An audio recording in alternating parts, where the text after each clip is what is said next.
بسم اللہ الرحمن الرحیم۔ خالد نے یہ پہلی جنگ لڑی، لیکن وہ سمجھتا تھا کہ وہ مسلمانوں کو شکست نہیں دے سکا ہے۔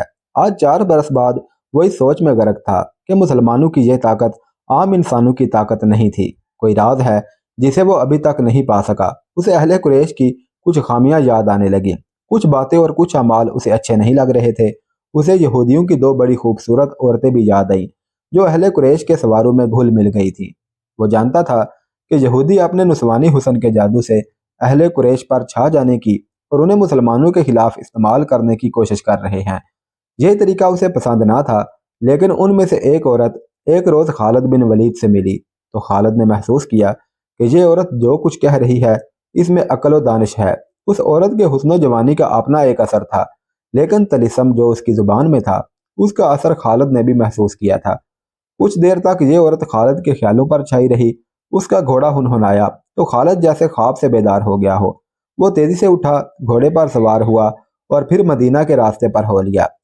ولید کا بیٹا خالد شہزادہ تھا، عیش و عشرت کا بھی دل دادا تھا، لیکن فن حرب و ضرب کا جنون ایسا تھا کہ عیش و عشرت کو جنون پر حاوی نہیں ہونے دیتا تھا۔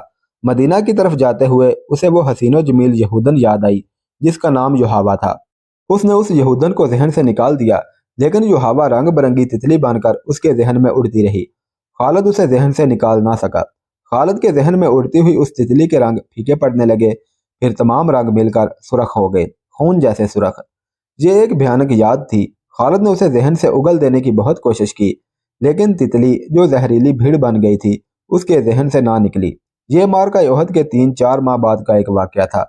یہ ایک سازش تھی جس میں وہ شریک نہ تھا، لیکن وہ قبیلہ قریش کا ایک بڑا ہی اہم فرد تھا۔ مسلمانوں کے خلاف کسی سازش میں شریک نہ ہونے کے باوجود وہ دعویٰ نہیں کر سکتا تھا کہ وہ اس میں شریک نہ تھا۔ معرکہ احد میں زخمی ہونے والے بعض اہل قریش کے زخم ابھی ٹھیک نہیں ہوئے تھے کہ ایک روز خالد بن ولید کو خبر ملی کہ مدینہ سے 6 مسلمان تبلیغ اسلام کے لیے رجی کی طرف جا رہے تھے کہ عفان سے تھوڑی دور ایک غیر مسلم قبیلے نے انہیں روک لیا اور ان میں سے 2 کو مکہ لایا گیا اور انہیں نیلام کیا جا رہا ہے۔ خالد دوڑتا ہوا وہاں گیا۔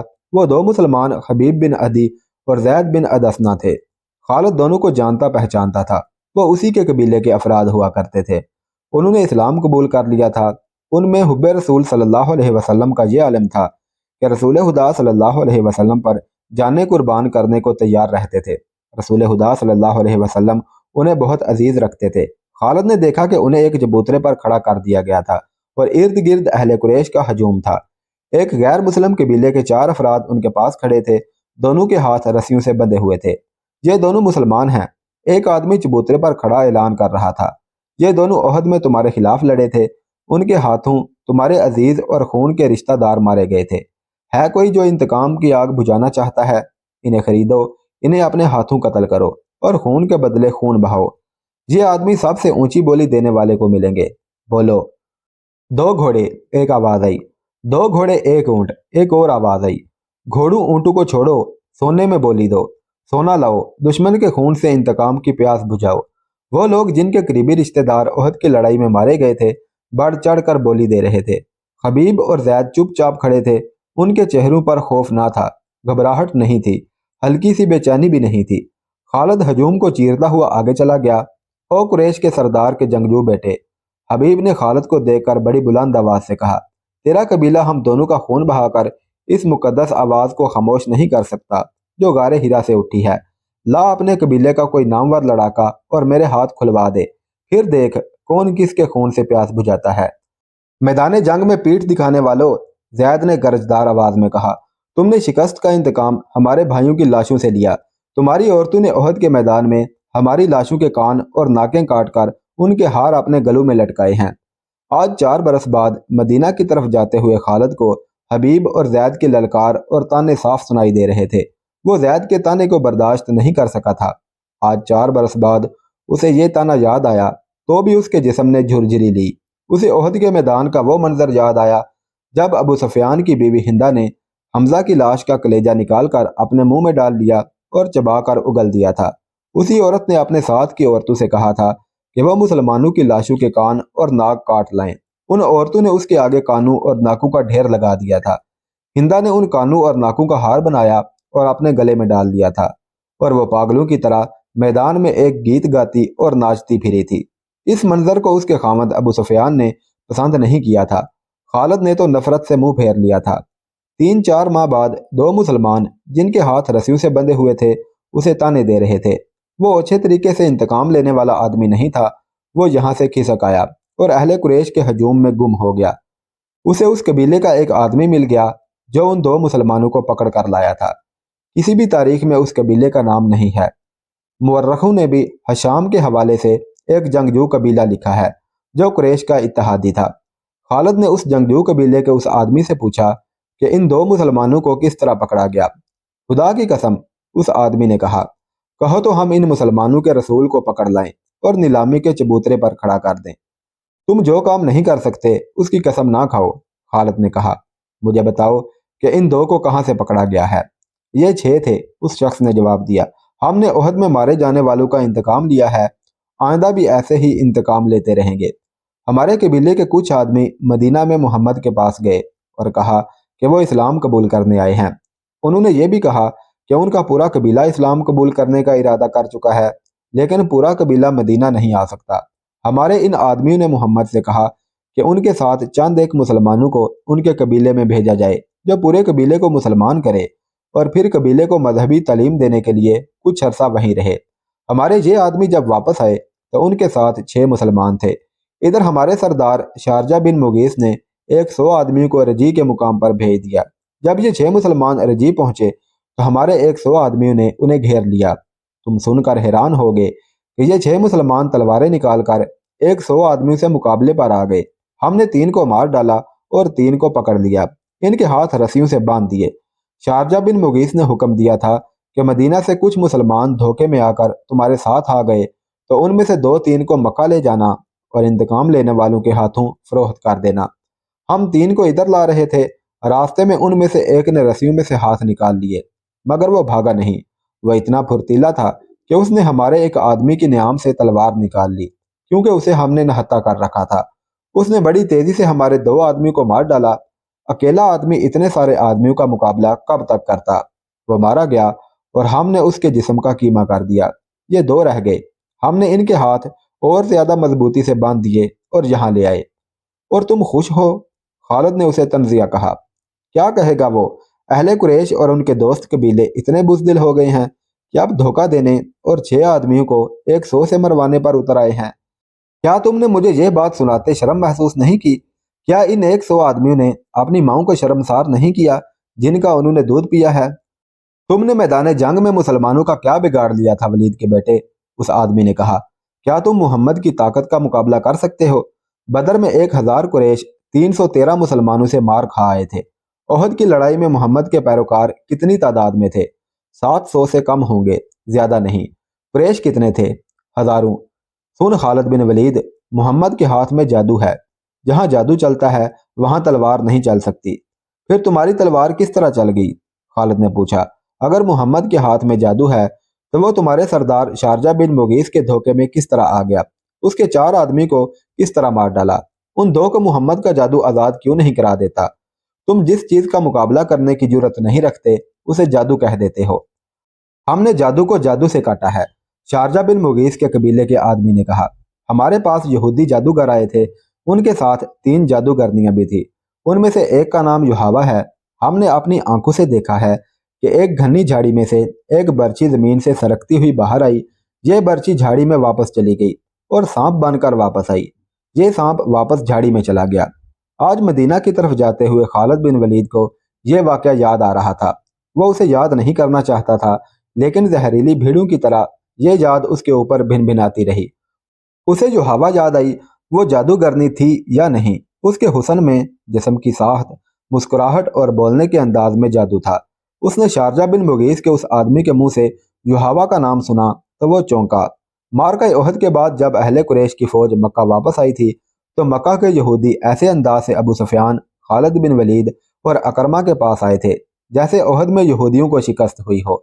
یہودیوں کے سرداروں نے ابو سفیان سے کہا تھا کہ مسلمانوں کو شکست نہیں ہوئی اور لڑائی ہار جیت کے بغیر ختم ہو گئی ہے، تو یہ قریش کی شکست ہے، یہ یہودیوں کی ناکامی ہے۔ یہودیوں نے اہل قریش کے ساتھ اس طرح ہمدردی کا اظہار کیا تھا جیسے وہ اہل قریش کی ناکامی پر غم سے مرے جا رہے ہیں۔ انہی دنوں خالد بن ولید نے پہلی بار یحاوہ کو دیکھا تھا۔ وہ اپنے گھوڑے کی ٹہلائی کے لیے آبادی سے باہر نکل گیا تھا۔ جب وہ واپس آ رہا تھا تو راستے میں اسے یحاوہ مل گئی۔ تمہاری شکست ہماری شکست ہے، اب ہم تمہارا ساتھ دیں گے، لیکن تمہارے ساتھ ہوتے ہوئے بھی تم ہمیں اپنے ساتھ نہیں دیکھ سکو گے۔ خالد نے یوں محسوس کیا جیسے اس کی زبان بند ہو گئی ہو۔ تلواروں، برچھیوں اور تیروں کی بچھاڑوں کا مقابلہ کرنے والا خالد یحاوہ کی مسکراہٹ کا مقابلہ نہیں کر سکا۔ اگر یہودی ہمارے ساتھ نہیں ہوں گے تو ہمارے کس کام آ سکیں گے؟ خالد نے پوچھا۔ کیا تم سمجھتے ہو کہ صرف تیر ہی انسان کے جسم سے پار ہو جاتا ہے؟ یحاوہ نے کہا۔ عورت کا تبسم تم جیسے دلیر اور جری مردوں کے ہاتھوں سے تلوار گرا سکتا ہے۔ خالد اس سے کچھ پوچھنا چاہتا تھا لیکن کچھ پوچھ نہ سکا۔ یحاوہ نے اس کی آنکھوں میں آنکھیں ڈالی اور پھولوں کی پنکھڑیوں جیسے ہونٹوں پر تبسم آ گیا۔ یحاوہ آگے چل پڑی۔ خالد اسے دیکھتا رہا۔ اس کے گھوڑے نے کھر مارا تو خالد اپنے آپ میں آ گیا۔ وہ بڑی تیزی سے گھوڑے پر سوار ہوا اور چل پڑا۔ کچھ دور جا کر اس نے پیچھے دیکھا۔ یحاوہ رک کر اسے دیکھ رہی تھی۔ یحاوہ نے اپنا ہاتھ ذرا اوپر کر کے لہرایا۔ اب جب کہ دو مسلمانوں کو نیلام کیا جا رہا تھا اور خالد کو ایک آدمی نے بتایا تھا کہ ان مسلمانوں کو کس طرح دھوکے میں لایا گیا ہے اور اس آدمی نے یحاوہ کا نام بھی لیا، تو اس نے ارادہ کر لیا کہ معلوم کرے گا کہ یحاوہ نے وہ جادو کس طرح چلایا ہے۔ اسے اپنے قبیلے کا ایک سرکردہ آدمی مل گیا۔ اس سے پتہ چلا کہ یہ مسلمان اہل قریش کے ہاتھ کس طرح آئے ہیں۔ 3-4 سرکردہ یہودی یحاوہ اور 2-3 اور یہودیوں کو ساتھ لے کر شارجہ بن مغیث کے پاس چلے گئے۔ یہ قبیلہ تھا تو جنگجو، لیکن اس پر مسلمانوں کا رعب کچھ اس طرح طاری ہو گیا تھا جیسے لوگ جادوگروں سے ڈرتے تھے۔ اس قبیلے میں یہ مشہور ہو گیا تھا کہ رسول اکرم صلی اللہ علیہ وسلم کے ہاتھ میں کوئی جادو ہے۔ یہودیوں نے اپنی زمین دوز کارروائیوں کے لیے اس قبیلے کو اس لیے منتخب کیا تھا کہ وہ جنگجو قبیلہ تھا۔ یہودی بڑی دانش مند قوم تھی۔ انہوں نے سوچا کہ اگر مسلمانوں کے جادو کا وہم پھیل گیا تو دوسرے قبیلے بھی اس سے متاثر ہوں گے۔ یہ یہودی اس قبیلے کے سردار شارجہ بن مغیث کے پاس چلے گئے اور اس کا یہ وہم دور کرنے کے لیے کہ مسلمان جادوگر ہیں اسے بہت کچھ کہا، لیکن شارجہ بن مغیث نے تسلیم نہ کیا۔ رات کو یہودیوں کے کہنے پر شارجہ بن مغیث نے ان مہمانوں کی ضیافت کا انتظام باہر کھلے آسمان تلے کیا۔ ان یہودیوں نے اپنے ہاتھوں اپنے میزبانوں کو شراب پلائی۔ شارجہ بن مغیث اور اس کے قبیلے کے چند ایک سرکردہ افراد کو جو شراب پلائی گئی اس میں یہودیوں نے کوئی سفوف سا ملا دیا تھا۔ پھر یہودیوں نے اپنے جادو کے کچھ شعبدے دکھائے۔ یحاوہ نے اپنے حسن کا جادو چلایا۔ اس کا ذریعہ ایک رقص بھی تھا جس میں یہ یہود نے نیم برہنہ تھی۔ ناچتے ناچتے ان کے جسموں پر جو ادھورے سے لباس تھے وہ بھی سرک کر زمین پر جا پڑے۔ یہودی اپنے سازندے ساتھ لے گئے تھے۔ اگلے روز جب شارجہ بن مغیث کی آنکھ کھلی تو اسے محسوس ہوا جیسے وہ بڑے ہی حسین خواب سے جاگا ہو۔ اس کے خیالات بدلے ہوئے تھے۔ کچھ دیر بعد وہ پھر اپنے قبیلے کے دوسرے سرداروں کے ساتھ یہودیوں کے پاس بیٹھا تھا۔ یہودنے بھی وہاں موجود تھیں۔ یحاوہ کو دیکھ کر وہ بے قابو ہو گیا۔ اس نے لپک کر یحاوہ کا بازو پکڑا اور اسے کھینچ کر اپنے پاس بٹھا لیا۔ ضروری نہیں کہ دشمن کو میدان میں للکار کر اسے شکست دی جائے، ایک یہودی نے کہا۔ ہم مسلمانوں کو دوسرے طریقوں سے بھی ختم کر سکتے ہیں۔ اس کا ایک طریقہ ہم تمہیں بتاتے ہیں۔ خالد کو بتایا گیا کہ ان 6 مسلمانوں کو مدینے سے دھوکے سے لانے کا یہ طریقہ یہودیوں نے بتایا تھا، اور شارجہ بن مغیث نے جو آدمی رسول کریم صلی اللہ علیہ وسلم کے پاس بھیجے تھے ان میں ایک یہودی بھی تھا۔ خالد مسلمانوں کو اپنا بدترین دشمن سمجھتا تھا، لیکن اسے یہ غیر جنگی طریقے اچھے نہیں لگتے تھے۔ خالد بن ولید اپنے گھر گئے، اپنی ایک خادمہ سے کہا کہ وہ یحاوہ یہودن کو بلا لائے۔ یحاوہ اتنی جلدی اس کے پاس آئی جیسے وہ اس کے بلاوے کے انتظار میں قریب ہی بیٹھی تھی۔ تم نے مسلمانوں کو کامیابی سے دھوکہ دیا ہے، خالد نے یحاوہ سے کہا، اور مغیث کے قبیلے کے لوگ تمہیں جادو کرنی کہنے لگے ہیں، لیکن یہ طریقہ مجھے پسند نہیں آیا۔ میری بات غور سے سنو خالد، تم اپنے قبیلے کے نامور جنگجو ہو، لیکن تم میں عقل کی کمی ہے۔ دشمن کو مارنا ہے تلوار سے مارو اور اسے تیکھی نظروں سے ہلاک کر دو۔ تیر اور تلوار چلائے بغیر دشمن کو کوئی مجھ جیسی عورت ہی مار سکتی ہے۔ آج 4 برس بعد وہ جب صحرا میں تنہا جا رہا تھا تو یحاوہ کی باتیں اسے یاد آ رہی تھی۔ اس حد تک تو وہ خوش تھا کہ یہودی ان کے ساتھ تھے، لیکن اسے یہ بھی معلوم تھا کہ یہودیوں کی دوستی میں جہاں مسلمانوں کی دشمنی ہے وہاں ان کے اپنے مفادات بھی ہیں۔ البتہ اس نے یہ تسلیم کر لیا تھا کہ یحاوہ اگر جادوگرنی نہیں تو اس کے سراپا میں جادو کا کوئی اثر ضرور ہے۔